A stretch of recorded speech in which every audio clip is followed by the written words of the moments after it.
আজকে আমার রেসিপি লাল শাক। আপনারা লাল শাক অনেকভাবে করেন, আমি আজকে চিংড়ি মাছ এবং পোস্ত দিয়ে একটু ভিন্নভাবে লাল শাকটা করেছি। বাড়িতে একবার ট্রাই করবেন, খেতে কিন্তু অসাধারণ হয়।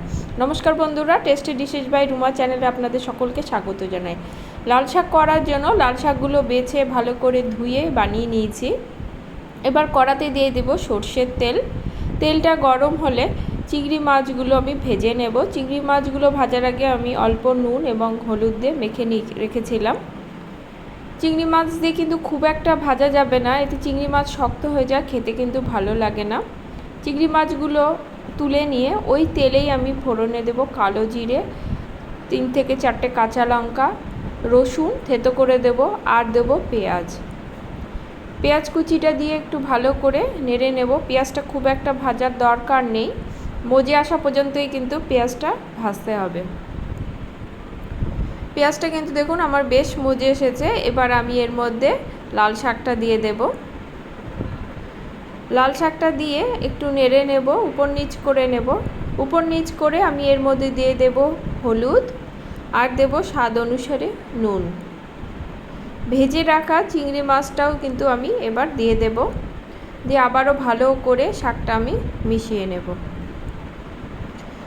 গ্যাসের ফ্লেমটা লো করে দিয়ে ঢাকা দিয়ে 7 মিনিটের মতো রেখে দেব। ঢাকা খুলে দেখে নেব, দেখুন শাকটা কিন্তু আমার মজে এসেছে, অনেকটাই জল বেরিয়েছে। যেহেতু বর্ষাকালের শাক, এমনিতেই অনেক জল থাকে, এই শাকেই কিন্তু শাকটা আমার সুন্দরভাবে সেদ্ধ হয়ে গেছে।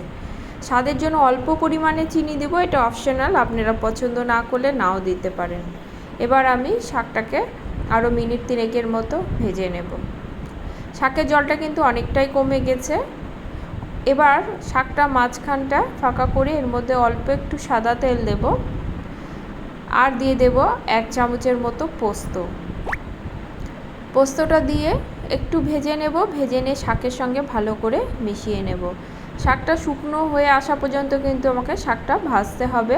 গ্যাসের ফ্লেমটা কিন্তু প্রথম থেকে শেষ পর্যন্তই আমি মিডিয়াম টু লোতেই রেখেছিলাম।